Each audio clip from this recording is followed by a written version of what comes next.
He was a very sensuous man. I don't know that I could get into any detail on that, really. That would be indelicate.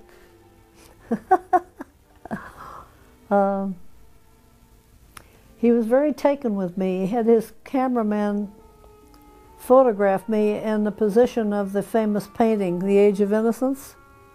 He thought that I resembled that little girl in the oil painting.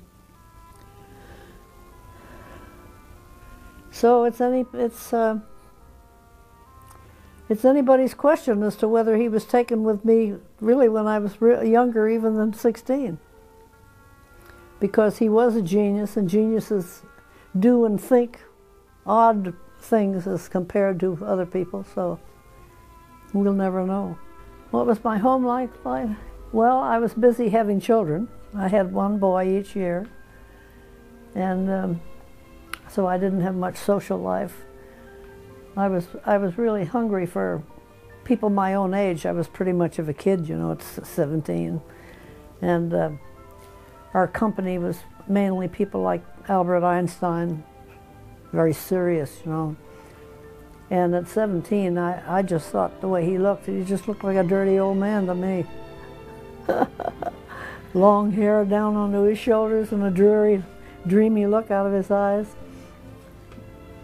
And they didn't have much to say to each other until they got on the subject of music.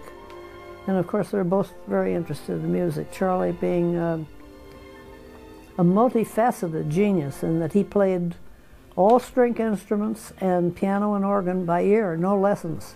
It just made me more hungry than ever to have young people, you know, for company. And he okayed a party that I was going to give at the Biltmore downtown. He okayed that, said it was all right if I had a bunch of young people. But they just put the phonograph record on and dance and act silly like young people do. And I had taken them back to the house to have a good time, and when Charlie came home, he threw them all out. He was so mad. I felt really brokenhearted, you know, that he was so fatherly. He was two people. When he had the tramp outfit on and he felt funny, then he was funny. But as a serious man, he was a very serious man. Yeah, very much so. And a great reader. Self-educated, of course, and I think the whole world knows about his early background, poverty and so forth. He had a terrible childhood. And I always thought it was amusing that he had autographed pictures of all the famous people in all walks of life. Gallikurchi, and Pavlova, and Lord and Lady Louis Mountbatten, and all these people. Although he was the most famous man, probably, he said himself that he was better known than Jesus Christ. And come to find out he was right. There were places in the world that laughed at his humor that had never heard of Jesus Christ. But there was something in his childhood that made him a fan of celebrities. I guess he never quite believed that this had all happened to him. I think Charlie's real love was his character that he created, really. And anything that appeared to threaten that would bring out the worst in the man. And I think I finally figured out that that was the reason, that was his real love. After my second boy was born, he seemed to be a lot warmer and a lot more considerate and so forth. And we had some interesting evenings together, but he didn't talk much about his work at home. And he didn't like anybody to suggest anybody. I had suggested Myrna Kennedy, my little friend, to be the tightrope walker in the circus, which he was going to make later. And he didn't like the idea of me suggesting it, but he pleased me, and he had a test of her. And he said, "You were right, she's wonderful for the part." She had been a dancer in an act with her brother in vaudeville, and she had a dancer's developed calves and pretty face, very pretty girl. So she turned out to be just perfect for the part.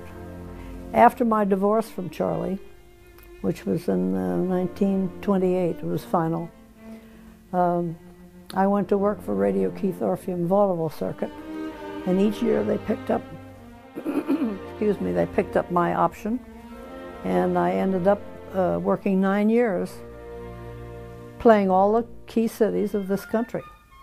And then I went to Europe, and I worked in the Café de Paris, a very outstanding club where Noel Coward and Gertrude Lawrence and all these people had played. And I finished that tour with playing all the provinces, England's provinces, throughout Scotland and England.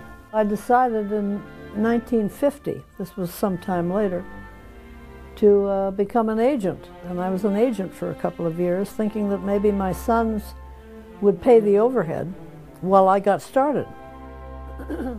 As it turned out, my son, Charlie Jr., he couldn't get a job because his father at that time was in disfavor in this country with the administration that we had in Washington. And Sidney didn't want any part of films because his father was so famous in it that he decided he wanted the stage. And he had a little group called Circle Theater in Hollywood here where they did, what do you call this type of theater? Where they rehearsed 2 weeks and the next repertory, yeah. He had this, and of course all the producers, directors, casting people and all came to see them in these plays, and they thought so much of Sidney that he got the role opposite Judy Holliday in Bells Are Ringing and won the Tony for it. So his career was well on the way. Then of course Charlie Jr. died in 1968. And, he didn't have a chance really to. He had his father's pantomimic ability, by the way. Charlie Jr., he was a mimic too, mime. Well, I mellowed over the years, and I don't have anything but pleasant memories, I think, now. And the things that aren't so pleasant, I've been able to account for, I think.